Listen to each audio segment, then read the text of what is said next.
Cristo Jesús. Amén y amén. Bueno, hermanos,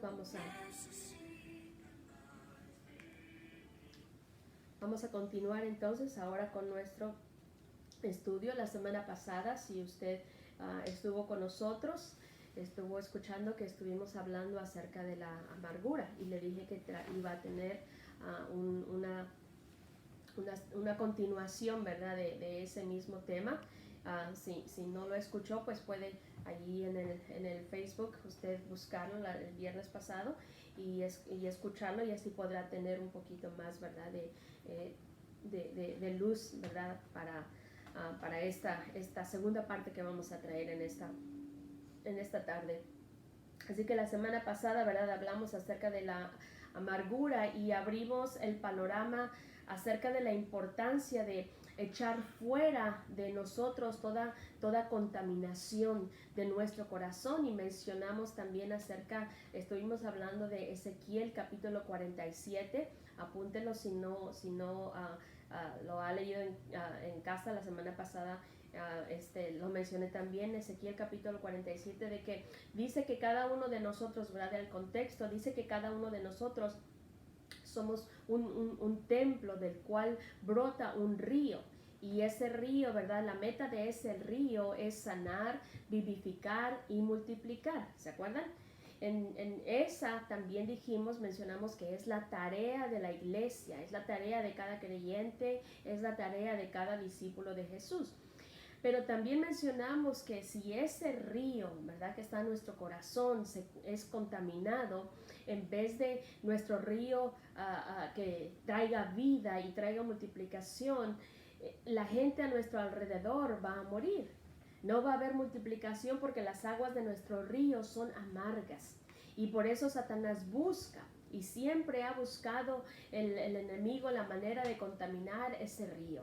Satanás no descansa, hermanos. Así que limpiemos nuestro río, porque el enemigo va a buscar, ¿verdad?, que sea como un agente de contaminación para todos aquellos que nos rodean. La meta de Satanás es que nosotros no cumplamos ni como individuos ni como iglesia el propósito que Dios tiene para nuestras vidas. El enemigo no quiere que avance el reino de Dios y quiere mantenernos a nosotros como iglesia personal y familiarmente también en cárceles de opresión. Porque quien está encarcelado no puede moverse para ejecutar una visión, no puede moverse para ejecutar su propósito y su llamado, y eso es la meta del enemigo, encarcelarnos. Pero sabemos que Jesús vino para deshacer las obras del diablo, amén. Nunca olvidemos que la autoridad de Jesús es dar libertad a los cautivos, y nosotros debemos de ser libres para poder servir a otros y también para ayudar a que otros sean libres también. La meta de la liberación no se trata de nosotros, se trata de ser eficaces en el reino de Dios. Claro que seremos beneficiados por ellos. Todos queremos, ¿verdad?, ser libres y que el río de nuestro corazón esté limpio. Pero la meta es que Dios nos use para que otros también sean libres. Y una iglesia que se pone pasiva, una iglesia que no practica, que no entiende, que no cuida su corazón para que esté puro, es una iglesia que simplemente se va a convertir en un club o en un lugar de reunión o en una iglesia religiosa nada más. ¿Verdad? Vamos a decir, es domingo y pues voy a ir al culto para que Dios no se enoje conmigo, para que mi conciencia esté tranquila, voy a cantar para que Dios me bendiga, voy a ofrendar para que Dios me bendiga, voy a venir, me siento, oigo la predicación y pues ya cumplí, nos regresamos a casa. No se trata de eso, esa no es la meta, eso se llama religión. Cuando nos reunimos en el templo, cuando venimos a la casa del Señor, venimos a adorar, venimos a encontrarnos con Dios, nos venimos a equipar, y la meta es estar equipados para hacer la obra del ministerio. Dice en Efesios capítulo 4, ahí no lo enseña, usted lo puede leer con cuidado en su casa. Efesios capítulo 4 dice que él mismo constituyó a unos pastores, apóstoles, evangelistas, profetas y maestros con la finalidad, mire, con el propósito de perfeccionar, de equipar, de entrenar a los santos. Para que la iglesia, ¿verdad?, ejecute la obra del ministerio. Una iglesia avanza no porque tiene un pastor guapo, ¿verdad?, como el que tenemos en nuestra iglesia. La iglesia, está bien el camarógrafo, la iglesia avanza cuando cada creyente, cada discípulo entiende que es un templo. Hermano, que eres morada del Espíritu de Dios y que de ti brotan aguas, ríos que van a vivificar. Y si no entendemos la importancia de ser libres, nos vamos a estancar. Y hablamos de ese río, de que ese río se puede contaminar con amargura. Y hablamos cómo cayó, ¿verdad?, la amargura en el corazón de Esaú. La semana pasada estuvimos leyendo acerca de él.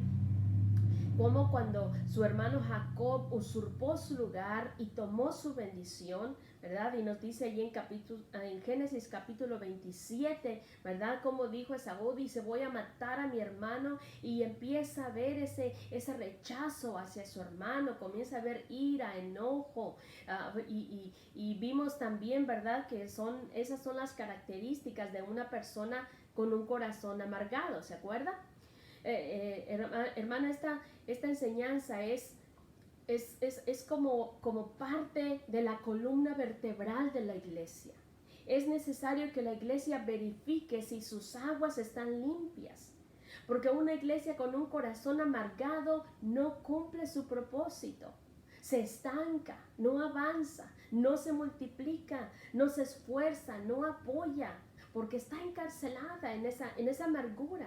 Y cuando estamos en una actitud así, es como si estuviéramos en rebeldía delante del Señor.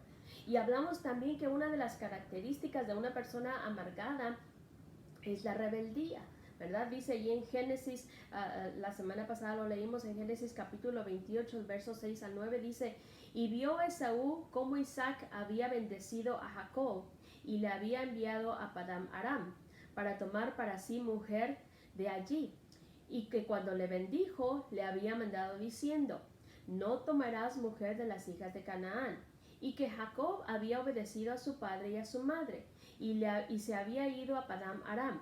Vio asimismo Esaú que las hijas de Canaán parecían mal a Isaac su padre, y se fue Esaú a Ismael, y tomó para sí mujer a Malaat, hija de Ismael, hijo de Abraham, hermana de Nebaoit, además de sus otras mujeres.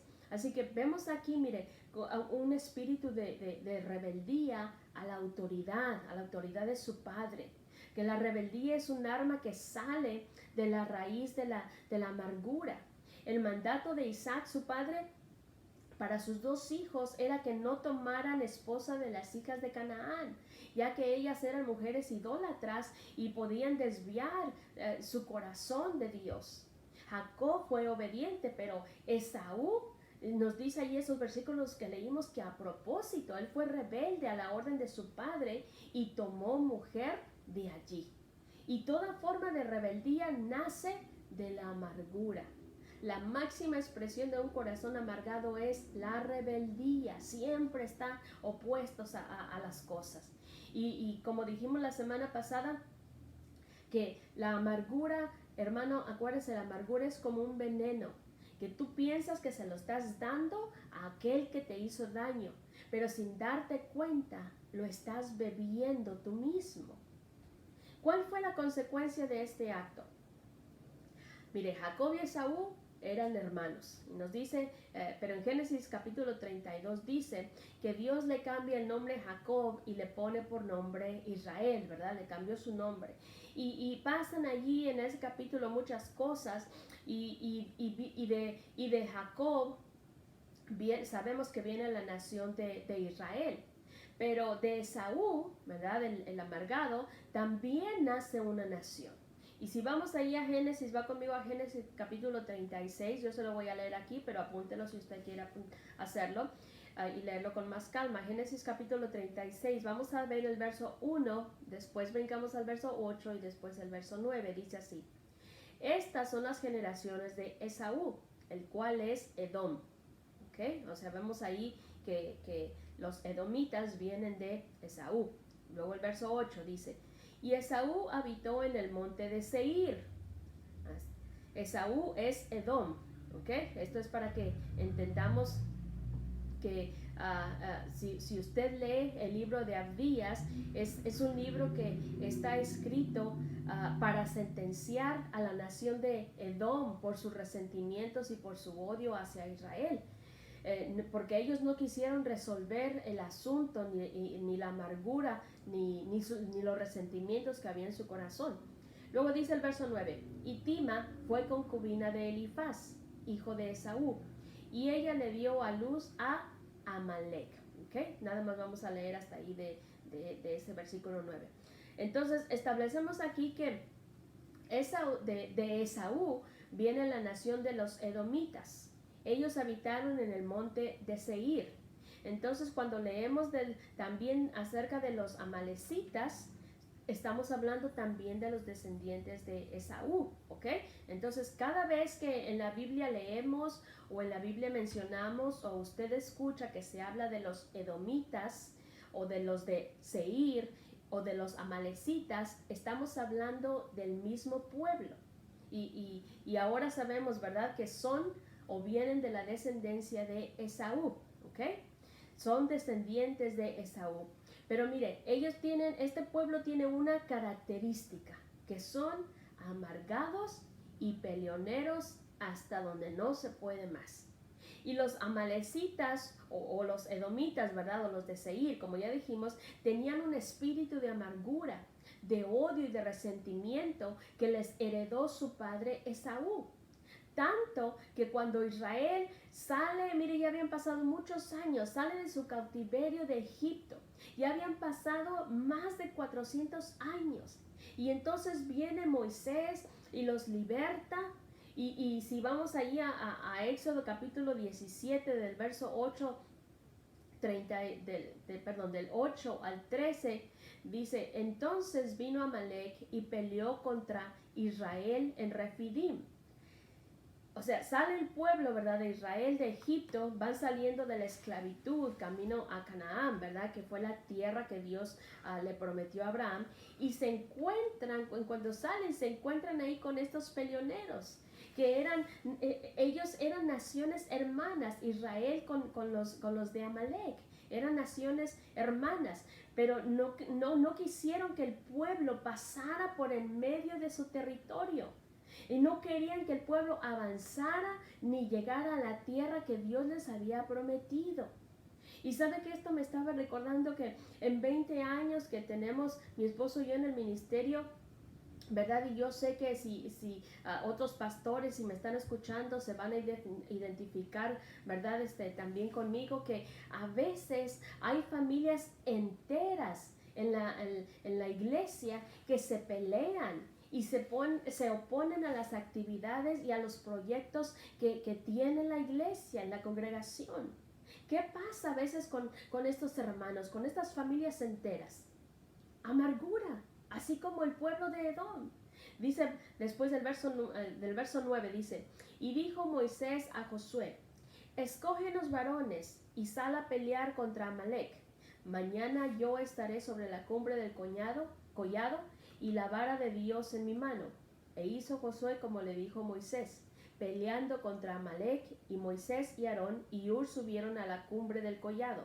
Y sucedía que cuando alzaba Moisés su mano, Israel prevalecía, mas cuando él bajaba su mano, prevalecía Amalek. Y las manos de Moisés se cansaban, por lo que tomaron una piedra y la pusieron debajo de él, y se sentó sobre ella. Y Aarón y Hur sostenían sus manos, el uno de un lado y el otro de otro. Así hubo en sus manos firmeza hasta que se puso el sol, y Josué deshizo a Amalek y a su pueblo a filo de espada. Y Jehová dijo a Moisés, mire, fíjese bien lo que dice Dios acerca de este pueblo peleonero y amargado. Le dice, y dijo Jehová a Moisés, vea la consecuencia, escribe esto para memoria en un libro y di a Josué que raeré del todo la memoria de Amalek de debajo del cielo. Vaya maldición de Dios sobre los hermanos y los corazones resentidos. Ya habían pasado más de 400 años. Y si usted ha leído la historia en Génesis, Jacob, después de esta pelea, ¿verdad?, con su hermano, después de que le quita la primogenitura, Jacob huye a causa de la ira de Esaú, su hermano, y de sus deseos de venganza, ¿verdad?, de él. Pero años después regresa para confrontarlo, regresa para darle la cara, y para entonces, mire, Esaú ya lo había perdonado. Incluso nos cuenta la historia que cuando hubo ese encuentro, ¿verdad?, dice que se abrazaron, se perdonaron, lloraron, y fue un encuentro muy hermoso. Pero Esaú cometió un error muy grave. Algo se le pasó. Esaú no reunió a sus mujeres, no reunió a sus hijos, ni tampoco a sus nietos, no reunió a sus bisnietos, y nunca les dijo, miren, ¿saben qué? Me equivoqué. Mi actitud hacia mi hermano no fue correcta delante de Dios. Nunca les dijo, pues, la culpa fue mía, porque miren, un día yo cambié, yo traía mucha hambre y cambié mi bendición, mi progenitura, ¿verdad?, de mi padre por un plato de comida. Esaú nunca los llamó para mostrarles a ellos un corazón arrepentido por la amargura y el odio que él cargó por años. Y esa semilla de amargura, de odio y de resentimiento quedó sembrada en el corazón de sus hijos. Y así se pasó sucesivamente por generaciones. Hermano, la amargura, el odio, el espíritu de venganza es como un tronco, y vemos que de ahí se derivan un montón de ramas. Y aunque Saúl ya había perdonado a su hermano y no tenía más deseos de venganza contra él, ya había contaminado el ambiente familiar, había contaminado el corazón de sus hijos, de su familia, les había transmitido esa amargura a ellos. Y entonces se cumple lo que dice, que Dios visita la maldad de los padres sobre los hijos hasta la tercera y la cuarta generación de los que le aborrecen. ¿Por qué muchas veces vemos que hay un ambiente de amargura en nuestra casa? Si ya somos de Cristo y vamos a la iglesia, pero nos enojamos muy fácil cuando alguien nos hace o nos dice algo. Y al no arreglarlo en nuestro corazón con Dios y con nuestro hermano enseguida, nos amargamos. Y entonces es cuando comenzamos a actuar en la carne. Entonces viene el espíritu de Amalek, vamos a llamarle así, ¿verdad? Que si lo vemos en todo el Antiguo Testamento, representa o simboliza las obras de la carne. Amalek es una figura de la carnalidad que debe ser echada de nuestro corazón y de nuestras mentes. ¿Cuántas veces hemos tenido pleitos o contienda con algún familiar o con alguien en el trabajo, con un vecino, ¿verdad? Algunas ocasiones con los hermanos en la fe.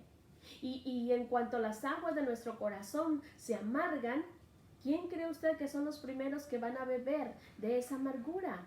¿Sabe quién? Los de nuestra casa.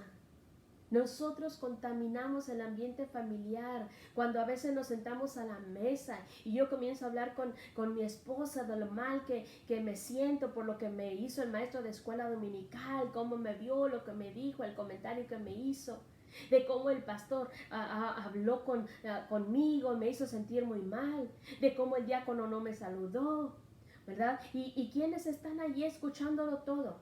Nuestros hijos. Estamos sembrando en ellos la semilla de la amargura en sus corazones. Cuando a veces, hermano, tomo el teléfono, ¿verdad? Y me pongo a hablar con alguien y aparentemente mis hijos están viendo televisión, ¿verdad? Están distraídos y comienzo a contarle a una de mis hermanas, vamos a decir, a mis hermanas en la carne, yo le comienzo a decir, ay, es que mira, mi cuñado me hizo una cara bien fea en la Navidad pasada y yo no se lo perdono, y cómo me dolió que me despreció, ¿verdad? Mi hermana se burló del suéter que yo traía, y a veces hasta exageramos un poco más porque es como nosotros nos sentimos. Y adivine quién está escuchando mis quejas. Adivinen el corazón de quién estoy sembrando.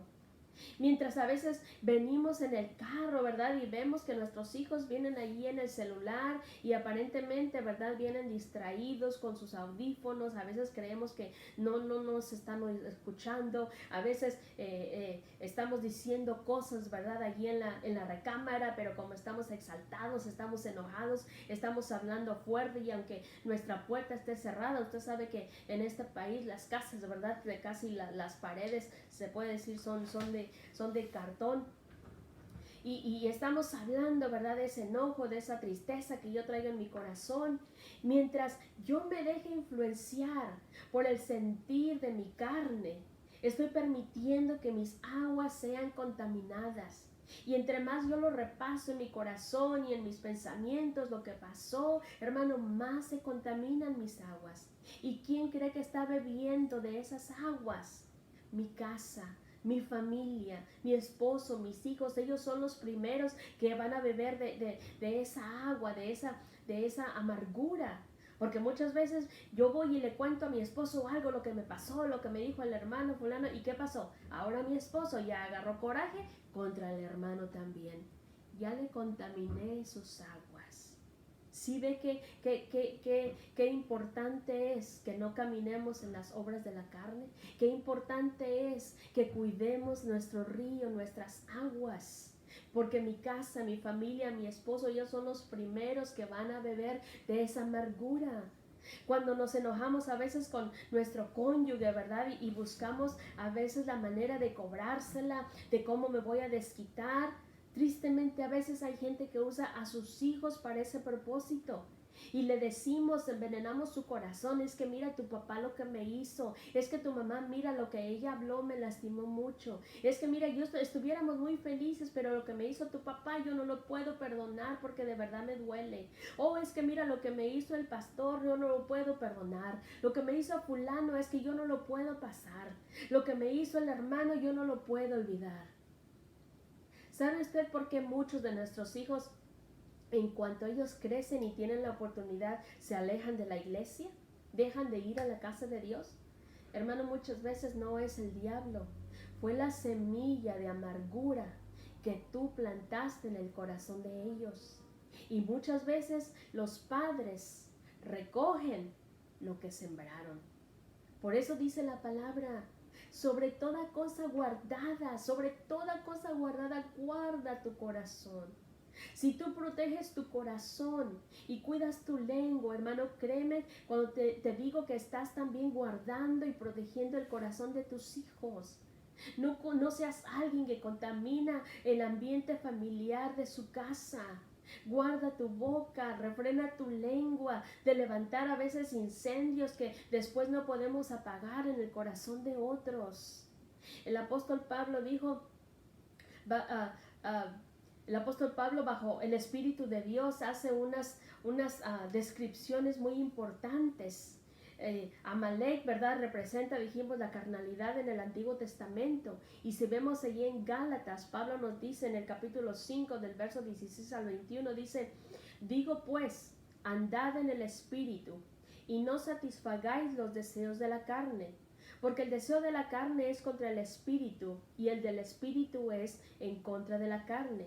Y estos se oponen entre sí para que no hagáis lo que quisiereis. Pero si sois guiados por el Espíritu, no estáis bajo la ley.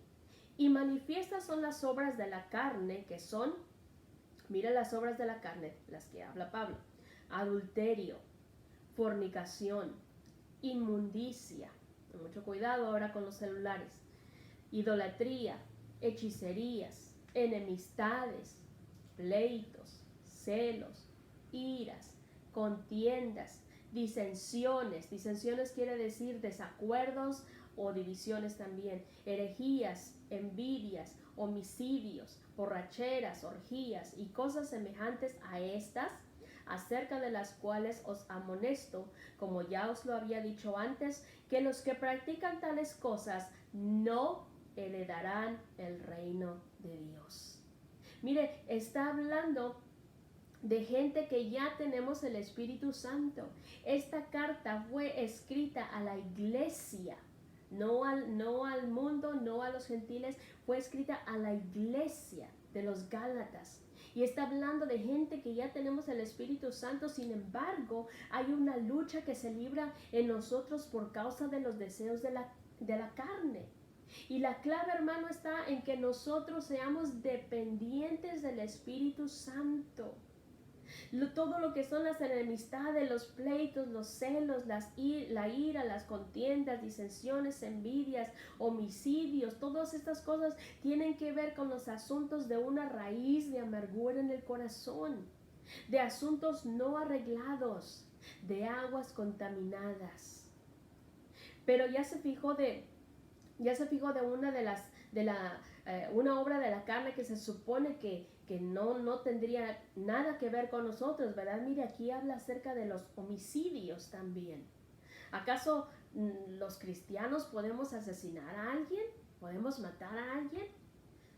Dice Mateo capítulo 5, el verso 21 y 22, y este es Jesús hablando, dice: oísteis que fue dicho a los antiguos, no matarás, y cualquiera que matare será culpable de juicio. Pero yo os digo, o sea, el Señor nos vino a levantar la barra un poco más, que cualquiera que se enoje contra su hermano será culpable de juicio. Lo que quiere decir que habrá una sentencia, habrá una consecuencia si hay un enojo contra tu hermano. Y cualquiera que le diga necio a su hermano será culpable ante el concilio. Y cualquiera que le diga fatuo, la palabra fatuo quiere decir estúpido, tonto o delirante, ¿verdad? O sea, una palabra de desprecio que le digamos a nuestro hermano. Cualquiera que le diga fatuo a su hermano quedará expuesto al infierno de fuego. Hermano, para el Señor, cualquiera que tenga un simple pensamiento de enojo, de ira, una palabra de insulto basado en nuestra amargura o en mi enojo delante de Dios, soy un homicida de corazón. Hermano, arregla todo asunto pendiente de tu corazón lo antes posible. Esto no es un juego, esto es serio.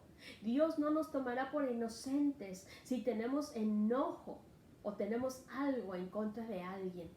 Si tenemos un resentimiento en contra de alguien, no seremos tomados por inocentes. Las obras de Amalek representan las obras de la carne. ¿Cómo va a venir la gloria de Dios a mi casa? ¿Cómo quiero yo que la gloria del Señor llene mi casa si yo manifiesto las obras de la carne en el ambiente familiar? Y lo malo es que a veces pensamos que no es tan grave. Y Pablo por eso está exhortando a la iglesia en Galacia a que no lleven una vida doble, que dicen que son de Cristo, pero no manifiestan con sus acciones la vida de Cristo, dándole a beber de sus aguas contaminadas, afectando primeramente a los de tu casa, a tu generación y después a todos los que están a tu alrededor. Esaú heredó, plantó esa semilla de amargura en los suyos, en su familia, en sus hijos, en sus siguientes generaciones.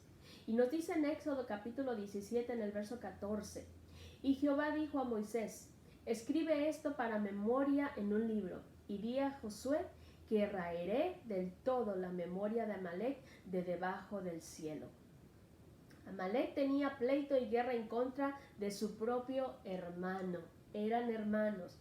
Por lo tanto, le dice Dios: yo voy a raer, voy a destruir, voy a arrancar del todo y de debajo de la tierra y a los de Amalek. Y Pablo dice en Gálatas 5:21 que los que practican tales cosas, lo que acabo de decir, los celos, los pleitos, las iras, las contiendas, todo enojo contra nuestro hermano, dice, no heredarán el reino de los cielos. Gálatas 5:21. Y yo quiero preguntarle algo. ¿Por qué usted cree que es salvo? ¿Por qué usted cree que es salvo? La respuesta es muy sencilla, ¿verdad? Porque usted creyó en el sacrificio de la cruz, recibimos al Señor en nuestro corazón y ya. Pero dice en Santiago, entonces muéstrame tu fe con tus obras.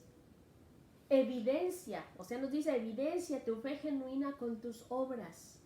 No somos salvos por las obras, pero manifestamos, mostramos nuestra salvación con nuestras obras, con nuestra conducta.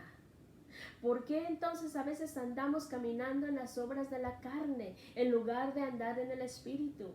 Hermanos, si queremos entrar en el reino de los cielos, debemos de dejar las enemistades, los chismes, las críticas, las murmuraciones, la amargura y toda clase de actitud que ya sabemos que ofende a Dios y al Espíritu Santo y que contamina el corazón no solamente nuestro, sino el de nuestras generaciones, el de nuestra familia.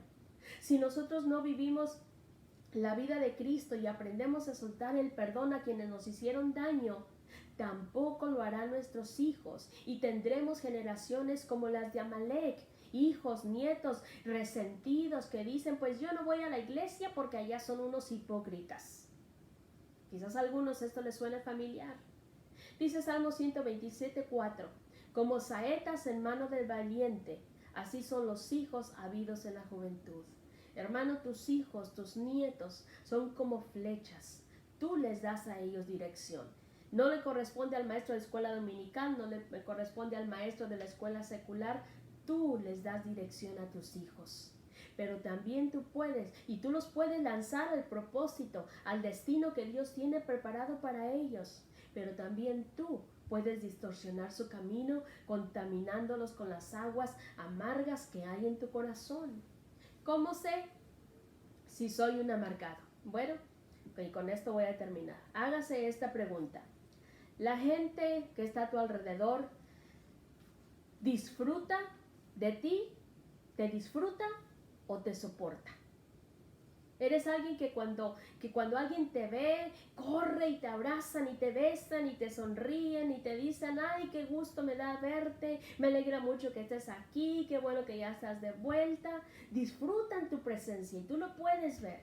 Si faltas al culto, te llaman, se preocupan, te mandan un mensaje para dejarte saber que te extrañan, ¿por qué no viniste? ¿Me hiciste falta? Disfruta tu congregación, disfruta tu trabajo, tus vecinos, tu familia, de que estés con ellos. ¿Disfrutan de tu presencia o solamente te toleran? Eso es para que cada uno de nosotros nos examinemos. Examínese. No permitas que la amargura se instale en tu corazón. En el trono de tu corazón no se puede sentar el reino de Dios y a la vez la amargura. O se sienta Cristo o se sienta el orgullo. O se sienta el Señor o se sienta el resentimiento. Dios quiere hacernos libres para que de todo aquello que nos paraliza, para que podamos nosotros navegar en los propósitos que Él ha preparado para nosotros. Dios los bendiga y vamos a orar. Si Dios nos permite, nos vemos el domingo a las 11 de la mañana. Padre, en esta tarde